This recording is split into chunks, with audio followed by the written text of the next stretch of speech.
On avait une paire de petites questions pour vous, pour attaquer.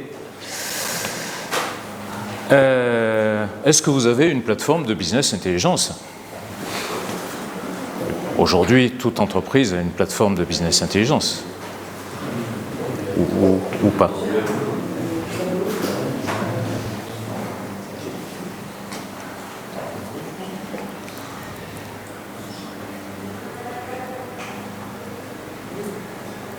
Ok. Encore des votants ?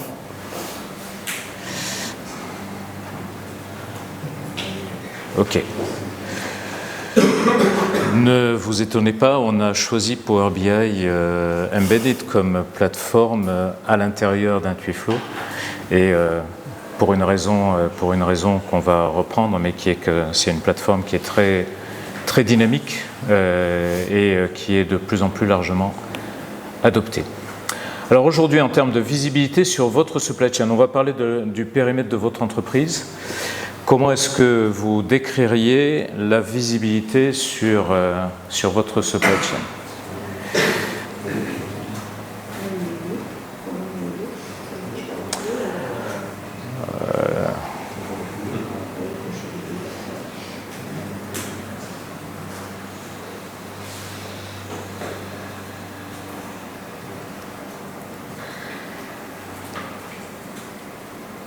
Ouais, alors, et vous n'êtes pas honnête, parce qu'en vrai, il n'y en a que pour la finance. Vous pouvez répondre à plusieurs...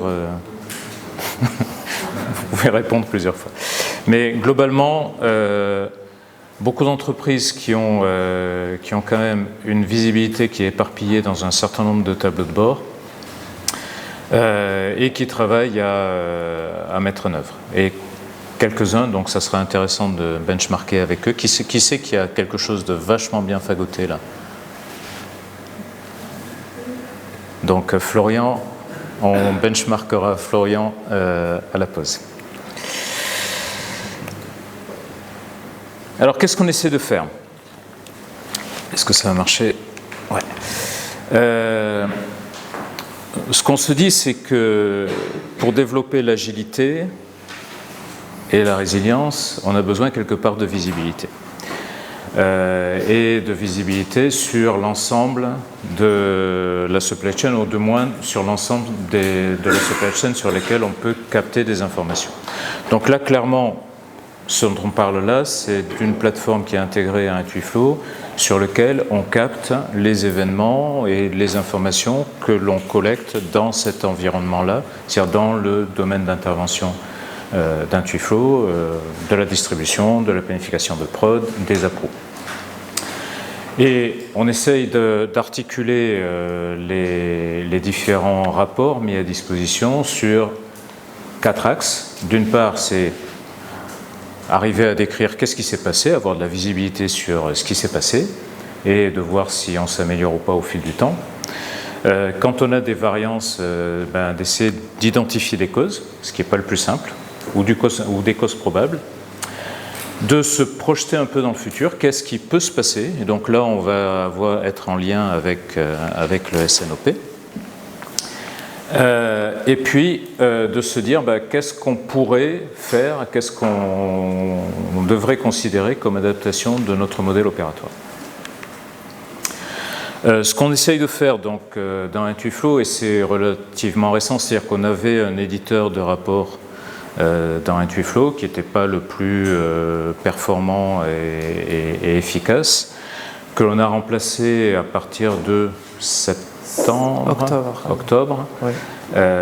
Par Power BI Embedded, de manière à permettre d'avoir une plateforme à l'intérieur d'Intuiflow qui couvre clé en main des besoins génériques, et donc qu'on puisse fournir de manière à éviter à chacun d'entre vous de réinventer des rapports et des visualisations sur les choses utiles. Avoir des rapports complets, mais toujours garder cette notion de simplicité à laquelle on est extrêmement attaché. Alors on n'y arrive pas toujours, hein. Parfois c'est trop compliqué ce qu'on fait, mais il ne faut pas hésiter à nous dire, il faut essayer de simplifier. Apporter du coup des fonctionnalités supplémentaires au fil de l'eau. Pour ceux qui ont commencé à travailler avec la plateforme, il y a des nouveautés qui arrivent toutes les semaines en fait. Tous les week-ends, là, on redéploie les choses. En général, on essaye de ne pas casser ce qui marchait jusque-là. Hein, oui. Ça marche. Et puis, ce qui est important aussi, c'est qu'on ait vos feedbacks et qu'on puisse faire évoluer cette plateforme au fil de l'eau. Donc, on est passé d'Agenda à Power BI Embedded. Pourquoi? Parce que effectivement, c'est une plateforme qui est très dynamique et évolutive. Donc, au fur et à mesure, on rajoute des fonctionnalités et on va peut-être, sans doute, pouvoir aussi intégrer des choses qui viennent de notre équipe de R&D. Notamment de ce que vous avez vu Autopilote hier. Et c'est embedded. Alors, il y a des entreprises qui ne veulent pas entendre parler de Power BI, n'est-ce pas, Karine? Parce que ce n'est pas le standard qui a été intégré dans l'entreprise. Mais en réalité, vous vous en fichez de savoir que c'est du Power BI derrière, c'est juste une solution qui est intégrée dans Intuiflow. Il n'y a pas besoin d'avoir de licence ni rien. Alors qu'est-ce qu'on essaye de faire? On essaye de faire, alors ça c'est tout nouveau, hein, la petite représentation avec une carte là. Merci Christelle pour le partage d'informations. C'est un aperçu, c'est pas des vrais chiffres, hein, mais c'est un aperçu par exemple de la supply chain de Bontaz avec les valeurs de stock sur les différents sites là, que vous voyez ici là. Et puis finalement le statut de ces stocks, la santé de ces stocks. Plus vous avez du bleu, plus c'est de l'excès de stock, mais non, c'est pas le cas, je pense. Hein. et puis du vert, du jaune, du rouge, tout ça. Ok. On a aussi ce genre de vue, donc en fait, où on essaye vraiment d'avoir une vue systémique, où sur tout le périmètre sur lequel on met en place la solution, qu'on puisse aussi, par exemple, dire, tiens, ce composant, cette matière première là, qui est approvisionnée sur un site, elle est utilisée pour la fabrication de différents produits finis ou semi-finis sur ce site, qui sont utilisés ensuite sur d'autres sites clients, qui sont ensuite là, et tiens, à l'heure actuelle, ça c'est un excès, mais là il y a des besoins critiques sur ça. Sur l'ensemble de la chaîne, y compris jusque là en l'occurrence, je crois qu'on est sur une base de données où là on est en Australie, hein, on est sur un centre de distribution en Australie, et là on est sur une matière première sur une des usines. Ce qu'on essaye de faire aussi dans la structure de cette plateforme, c'est à la fois de donner de la visualisation qui pourrait être utilisée pour le plan industriel et commercial, pour le SNOP, en ayant des projections, avec projection de stock en fonction des contraintes de capacité ou pas, et donc que ça puisse alimenter notre discussion avec l'équipe de direction, mais que aussi à l'autre bout du spectre, quand on est dans le monde merveilleux de Cécile et Jean-Baptiste, que vous allez découvrir tout à l'heure, qu'on puisse piloter le statut par exemple des files d'attente, et on a intégré aussi d'un processus de process mining intégré. Je ne sais pas si vous connaissez le process mining, mais c'est un espèce de truc magique qui vous fait une VSM à partir de vos transactions et qui vous permet d'avoir une vraie visibilité sur vos opérations dans l'atelier. Donc, sur l'ensemble de la chaîne et sur les horizons de temps, on va dire, stratégiques, tactiques et opérationnels. Avec des analyses descriptives du type comment s'est passée la dernière période. Donc là, par exemple, dans cette entreprise, on voit que le stock réel est en train de s'approcher du stock cible, que les ruptures ont fortement diminué, mais là qu'il y a des événements qui se sont passés récemment, que la répartition qu'on a de plus en plus d'articles dans le vert en termes de planification ou en termes d'exécution, et ça va nous permettre de voir si on s'améliore. Si on ne s'améliore pas et quand on a des ruptures, par exemple, tiens, là, cet article-là est en rupture, il a été en rupture sur les 3 derniers mois quasiment en permanence, tous les jours, et c'était dû à quoi? C'était dû probablement à 2 raisons qui sont ensuite à analyser d'un petit peu plus près, qui est que On n'a pas passé de commande à temps, dommage, et puis en plus le lead time est supérieur à ce qu'on avait pu prévoir. Troisième type d'analyse, des analyses prédictives où on va regarder sur le futur et se dire, tiens, est-ce que je vais atteindre des limites de capacité? Oui, là par exemple. Et du coup, comment est-ce que mes stocks vont se projeter par rapport à ces limites de capacité? Est-ce que je vais être dans une plage de fonctionnement qui va bien? Et tiens, là, pourquoi est-ce que je plonge à la fin de l'horizon ici sur ce site-là, sachant que tout ça, c'est pas certain, c'est basé sur un certain scénario de prévision et que si ma prévision augmente ou baisse, ma projection va plus ou moins évoluer dans cette plage. Et donc, si je suis dans le vert, sans doute que ça va.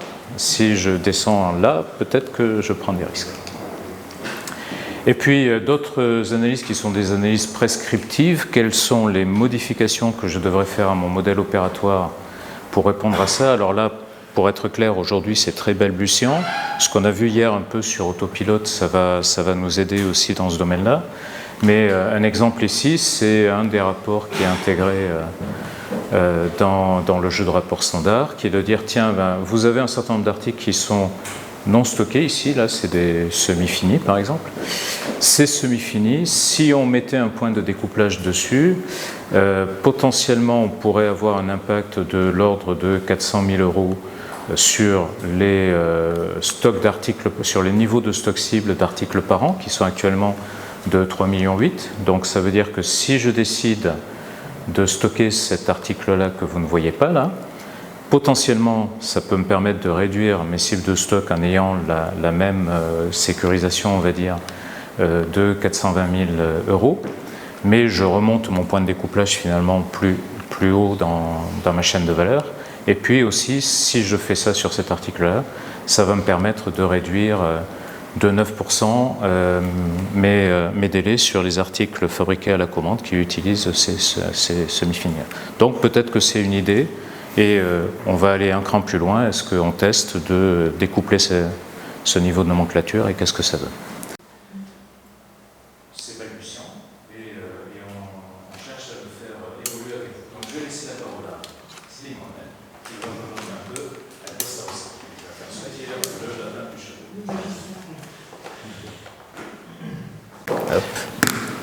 Merci Bernard. Je pense que il est super flippé, il est super stressé et flippé, donc soyez sympa. Dans cette partie, on va aborder les sujets d'un point de vue utilisateur. Je vais montrer comment on utilise les rapports et comment ils sont intégrés dans l'application. Comme vous voyez ici, pour le moment, dans l'information, il y a les rapports, mais bientôt, on va avoir, dans les prochaines versions, on va avoir les rapports qui se présentent, qui s'affichent ici.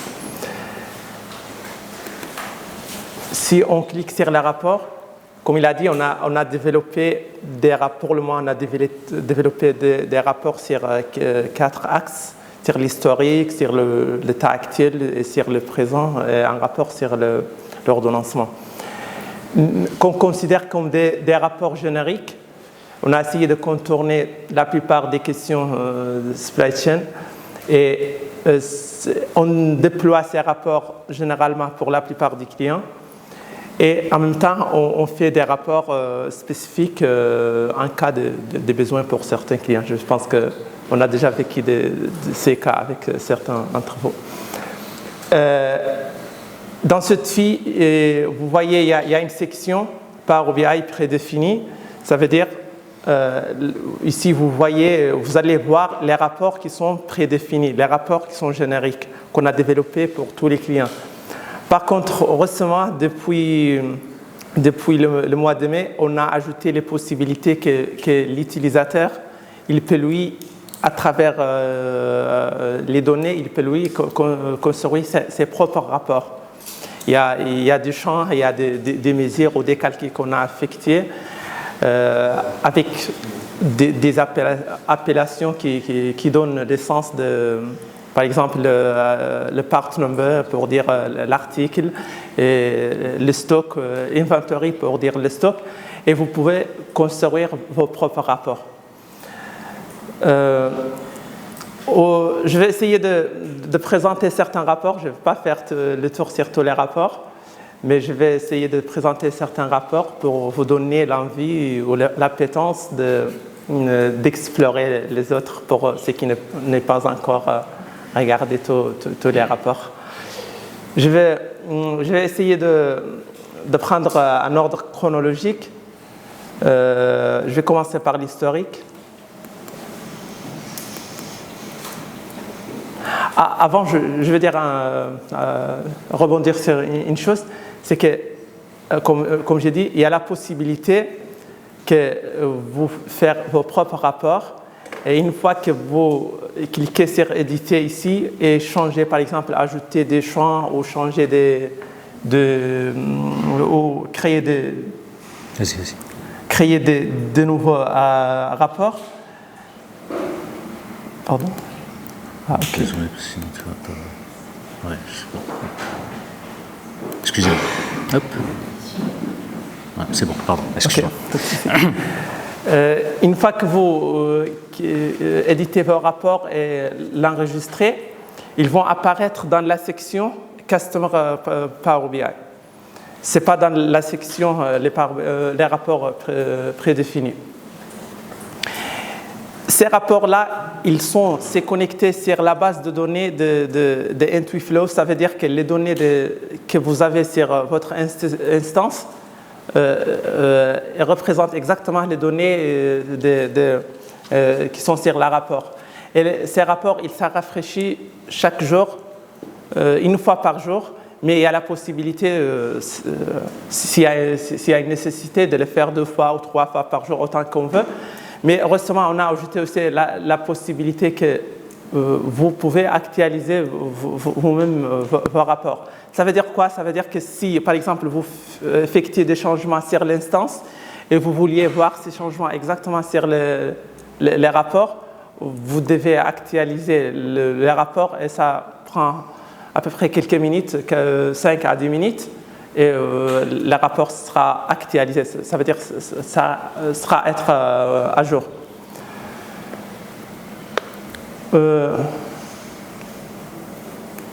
Comme je disais, je ne vais pas présenter tous les rapports. Je vais essayer de présenter certains rapports et de vous montrer comment vous l'utilisez en général. Par exemple, ce rapport sur l'historique, on a essayé de développer pas mal des indicateurs pour identifier la performance. Par exemple, un rapport, comme a expliqué Bernard, un rapport d'un point de vue NetFlow, vous pouvez voir les statuts de l'article, comment il a passé sur un horizon défini ici. Vous pouvez définir l'horizon sur lequel vous voulez voir les données.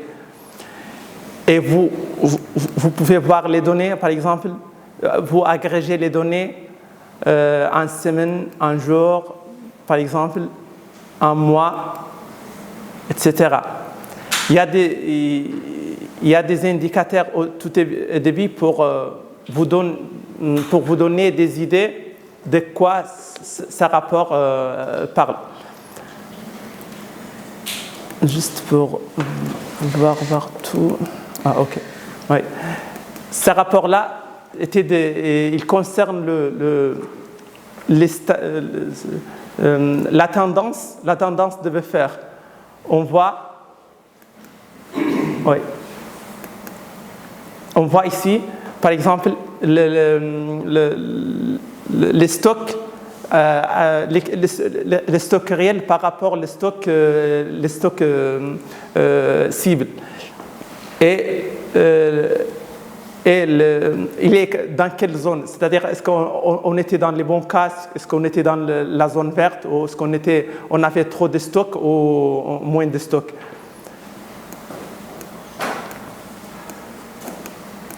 Pourquoi ça bouge pas? C'est un peu compliqué avec. Fais-le avec la souris. Tu peux peux dérouler comme ça. Ah, ok. Ok. La même chose, on a développé un rapport qui montre les statuts des articles, mais d'un point de vue stock. Stock, ce n'est pas d'un point de vue NetFlow. Ici, un rapport qui donne l'idée sur les pénuries avec la demande. On a développé aussi un rapport ici pour donner une idée de qu'est-ce que le surstock vous coûte. En cas de surstock, qu'est-ce qu'il vous coûte en valeur. Ce rapport-là aussi, il aborde le nombre de jours couverts par les stocks réels et les stocks cibles, etc. Ce rapport-là, par exemple, pour voir les demandes qualifiées quotidiennes par rapport les besoins quotidiens. Et un rapport pour cette instance-là, il ne sert pas à grand-chose, mais pour dire, pour les articles non bufferisés, qu'est-ce qu'il coûte comme valeur. Il y a des autres rapports qui donnent des idées, par exemple, sur les taux de service, le pénurie, et le niveau d'acceptation, ou le niveau plutôt de respect des recommandations de l'application, etc. C'était le rapport sur l'historique. On a développé aussi un rapport sur les statuts, l'état actuel, les statuts des activités, ou un rapport qui aborde les aspects de l'état actuel des stocks, par exemple, les statuts de buffer, etc. Il est nommé current model. Oui. Dans ce rapport, vous aurez la possibilité comme tous les rapports, il y a la possibilité de filtrer, de faire vos propres, faire des filtres, agréger par exemple les données pour voir les données pour un article, voir les données sur un site. Et vous pouvez aussi voir les données soit en quantité, soit en dollars, soit en euros, etc. Il y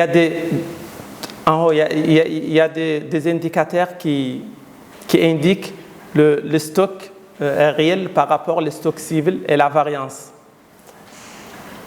Et il y a la possibilité aussi de regrouper, que ce soit par type, regrouper les données par location, par exemple, par article, etc., pour voir le stock sur chaque article et la taille de chaque zone.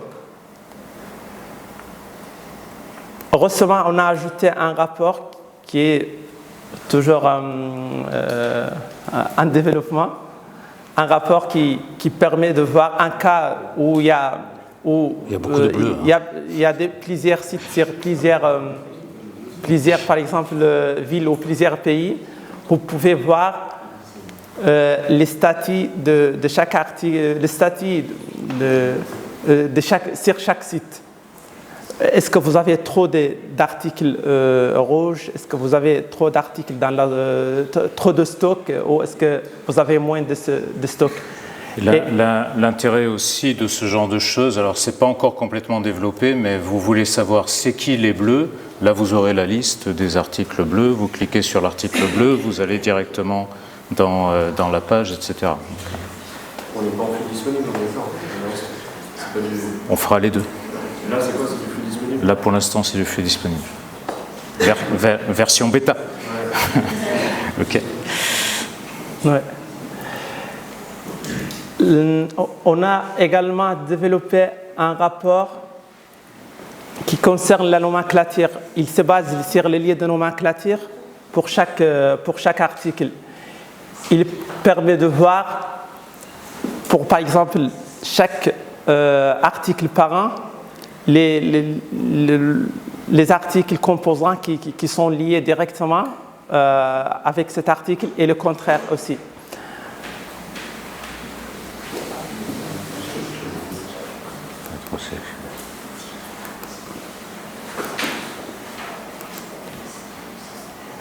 Par exemple, pour cet article enfant, il montre tous les articles parents qui sont liés à cet article et aussi la priorité en code couleur, la priorité d'exécution. Et vous pouvez voir, par exemple, ici, si vous voulez voir les articles où vous avez plus de stock, vous pouvez sélectionner la priorité ici. Il y a la possibilité d'avoir les données, d'avoir les articles en planning et de voir aussi en exécution.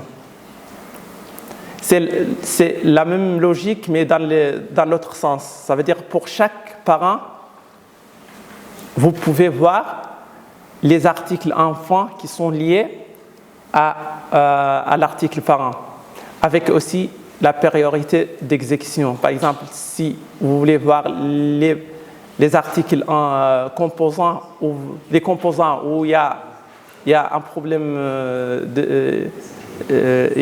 de stock, vous pouvez, ou sont dans une situation critique, vous pouvez laisser filtrer ici. Enlève celui-là. Enlève celui-là, il est critique. Et là, vous voyez ici, par exemple, une nomenclature d'un produit fini et tous ces niveaux amont qui sont en fait sur plusieurs sites.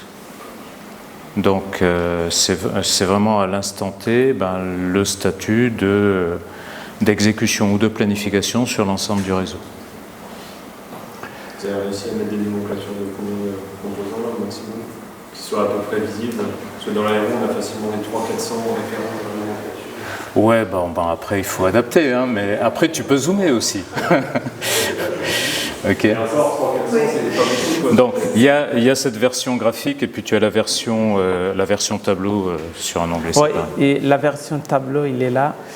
On ne va pas rentrer trop dans le détail parce que, mais après, on sera ravis de passer du temps avec vous pour explorer davantage le détail et l'applicabilité dans votre environnement. Ensuite, un rapport qui concerne les cas d'ordonnancement et exécution. On a développé un rapport qui montre le diagramme des Gantt pour un diagramme de Gantt pour les opérations. Et vous pouvez choisir les types de groupes. Par exemple, vous pouvez voir ici les données par source ou par catégorie ou par ordre. Et vous pouvez sélectionner les tâches. Avec éventuellement ici les buffers de temps qui peuvent être visualisés devant les opérations de contrainte ou, oui. ou les opérations avec buffer. Là sur le process mining. Oui. On a développé aussi un rapport qui cartographie les flux de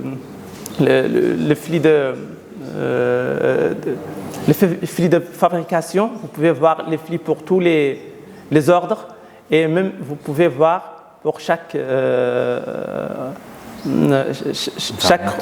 variante, vous pouvez voir le nombre des ordres et aussi les étapes qu'il faut passer et les temps qu'il faut en moyenne entre des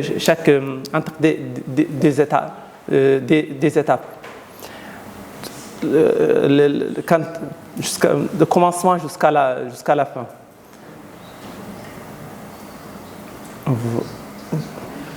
Étienne ? On peut, oui.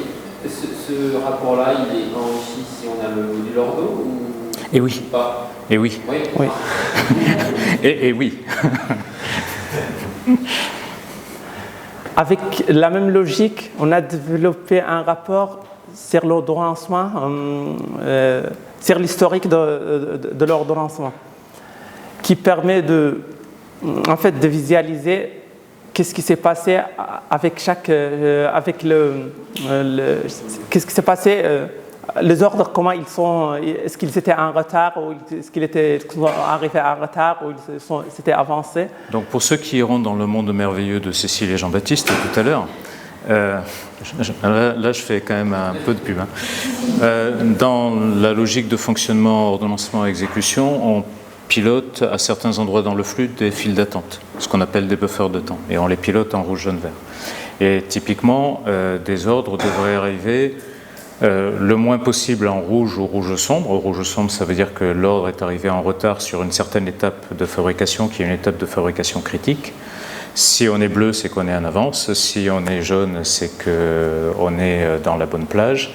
Vert et jaune, on va dire, on est dans la bonne plage. Donc là, par exemple, pour cette entreprise, sur l'ensemble des buffers dans leur modèle opératoire actuel, là, sur la période en question, il y avait 25% des ordres qui sont arrivés trop tard. Donc ça, c'est pas bon. Derrière, ça va permettre d'aller creuser le pourquoi du comment ces ordres arrivaient trop tard. Et l'onglet suivant du coup de process mining va permettre aussi, à condition bien sûr de capter les transactions qui se sont produites. Donc on va prendre une des variantes de process par exemple. On va voir que on a un certain nombre d'opérations qui ont pris un certain temps. Donc si on prend par exemple les 5 jours, là, si tu regardes, si tu survoles les 5 jours qui sont supposés être entre ces deux opérations, en réalité, on a eu, alors on ne le voit pas là, c'est trop petit, mais un minimum de X et un maximum de temps et une médiane de temps sur le temps de traversée entre différentes opérations. Également, un rapport qui se base sur la simulation de SNOP. Il permet d'avoir les stocks contraints et les stocks non contraints projetés. Alors quand on dit contraint et non contraint, c'est en fonction de certaines ressources qu'on va avoir mis à capacité finie.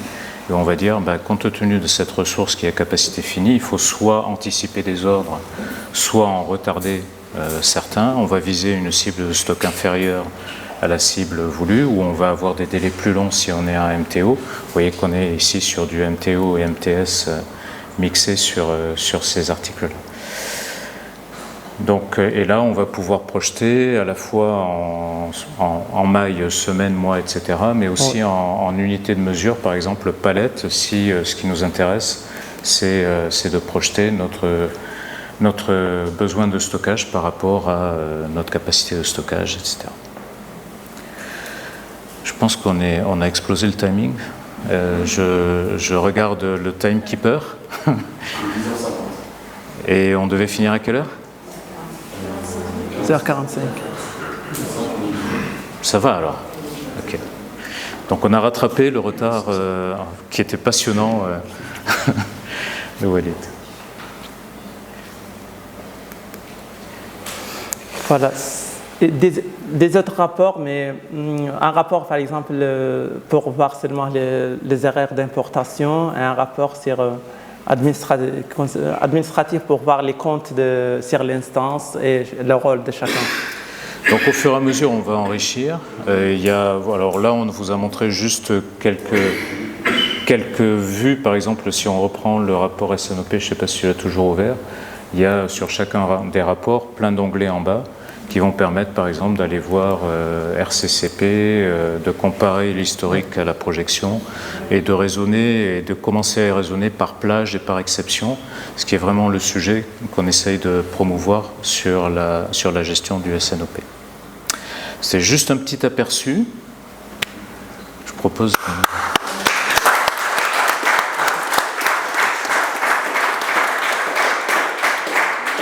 Est-ce qu'il y a plein de questions pour Sidi Mohamed ?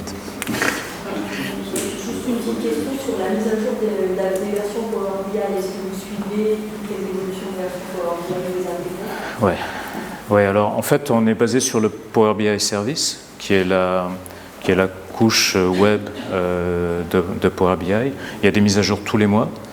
On regarde sur chaque mise à jour est-ce qu'il y a des nouvelles fonctionnalités intéressantes, et quand il y a des nouvelles fonctionnalités intéressantes, on les applique aussi au rapport. Par exemple, voilà, toutes les fonctionnalités qui permettent d'afficher en coup, en palette, avec des périodes variables, ça repose sur une fonctionnalité Power BI qui a été introduite il y a 5-6 mois, je pense, de mémoire. Oui. Et tous les mois, il y a des nouveautés. C'est vraiment l'intérêt de la plateforme, c'est que tous les mois, il y a des nouveautés et qu'au fur et à mesure, on enrichit.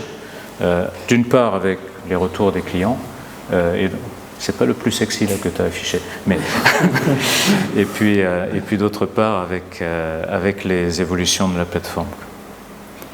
D'autres questions? Oui. Deux questions. Est-ce qu'il y a possibilité de cacher des rapports qui ne sont pas utilisés pour simplifier l'utilisation de l'application? Et la deuxième question, vous avez parlé de capacité finie ou infinie. Est-ce que c'est juste lié au module d'Ordo ou c'est... Non, ça marche aussi pour le RCCP. C'est-à-dire que lié à la simulation du moteur de projection, SNOP, on a le moteur de RCCP qui en fait utilise le même moteur que ce qu'on utilise pour l'ordonnancement, et qui va permettre de gérer aussi les définitions de ressources, des temps d'ouverture différents. Je vais passer en 3 équipes, je repasse en 2 équipes au mois de juin, etc. Ça, c'est disponible dans le RCCP qui est lié au SNOP, sans avoir besoin de l'ordre. Celui-là est plus sexy, je suis d'accord. Et cacher les rapports, c'est possible? Alors, ce qu'on peut faire, c'est peut-être on va éditer le rapport et ne mettre dans les rapports custom que ce qu'on veut, si on veut. Si on veut dire je ne veux pas déployer certains rapports ou je veux enlever des onglets sur certains rapports, c'est possible avec cette option de personnalisation. Oui, Bon, en fait, après, c'est un peu toujours la difficulté, c'est-à-dire qu'on essaye d'avoir des choses qui sont simples d'accès, et en même temps de couvrir un spectre de trucs, et donc peut-être on a plein d'onglets que personne ne va aller voir. Donc voilà, et on est preneur de suggestions dans ce sens-là, mais c'est une bonne remarque. Oui, par exemple, avec la fonctionnalité d'éditer, si vous voulez par exemple supprimer ces rapports-là, vous n'en avez pas besoin, ok, vous pouvez les supprimer. Et puis vous allez sauvegarder votre propre version. Mais à partir du moment où vous sauvegardez votre propre version, la maintenance de cette version-là vous appartient. Quand même pas non plus. Hein. Une question, comment on fait le lien avec ce qui a été montré hier sur Autopilote? Là, on voit qu'il y a les rapports qui nous permettent de voir le futur, si on doit réajuster nos buffers, choses comme ça. On ne le fait pas encore, mais ça fait... c'est prévu du coup de faire le lien avec Autopilote? Parce que là, il y a Alors, on a plein d'idées du genre, tiens, faire le lien avec Autopilote, tiens, faire le lien avec SciScience aussi. Non, parce que ça fait du temps, il y avait le ML là, qu'on pouvait cocher ou pas, là, qui avait été déployé. Ouais. Et c'est quoi le lien entre ML, l'Autopilote qu'on a vu hier, comment tout s'articule comme ça entre... Joker. Non, on n'est pas encore suffisamment avancé et à l'aise pour te répondre. Effectivement, on a l'impression que c'est plusieurs choses qui se lancent en parallèle, mais sans trop de... On est créatif et dynamique, et donc oui, il y a plusieurs choses qui avancent en parallèle et qui petit à petit convergent, et on essaye d'apporter de la cohérence dans ce domaine-là. C'est pas faux comme remarque, David. Ouais. J'ai compris qu'on écrit les rapports nous-mêmes, donc c'est même Power BI ou n'importe qui a une petite formation. Alors, là on s'est mis... Alors, il y a pour l'instant encore des limitations sur la plateforme Microsoft qui n'autorisent pas toutes les modifications par des utilisateurs finaux dans le mode embedded.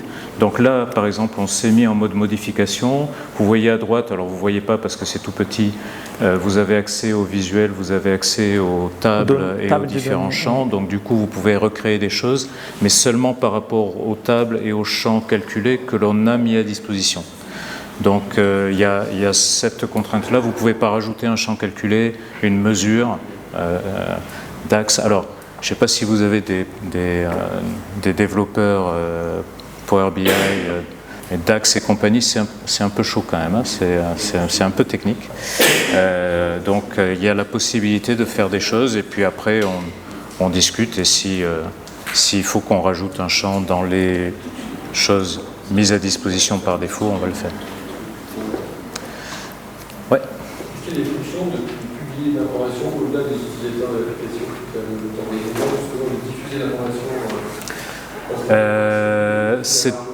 Alors, diffusion des rapports par mail, on l'avait dans la plateforme précédente. Sur Power BI, ça fait partie des développements qu'on va faire pour les mois à venir. C'est-à-dire qu'on n'a pas encore mis ou remis cette option-là de dire je peux exporter tel rapport avec tel filtre appliqué à telle audience tous les lundis à 6h45. Ok. L'administration des droits, ça fait où? Alors tous les droits utilisateurs qui disent par exemple tel utilisateur est limité à accéder à tel site, etc. Ça, tous les filtres sont appliqués au rapport aussi. C'est-à-dire qu'un utilisateur a droit à un certain domaine et les rapports respectent ça, sauf un client qui nous a explicitement dit « mais moi je veux que dans les rapports, les utilisateurs puissent accéder à tout, par contre pas dans les vues de planification, etc. » Donc là on a rajouté un flag pour pouvoir faire ça.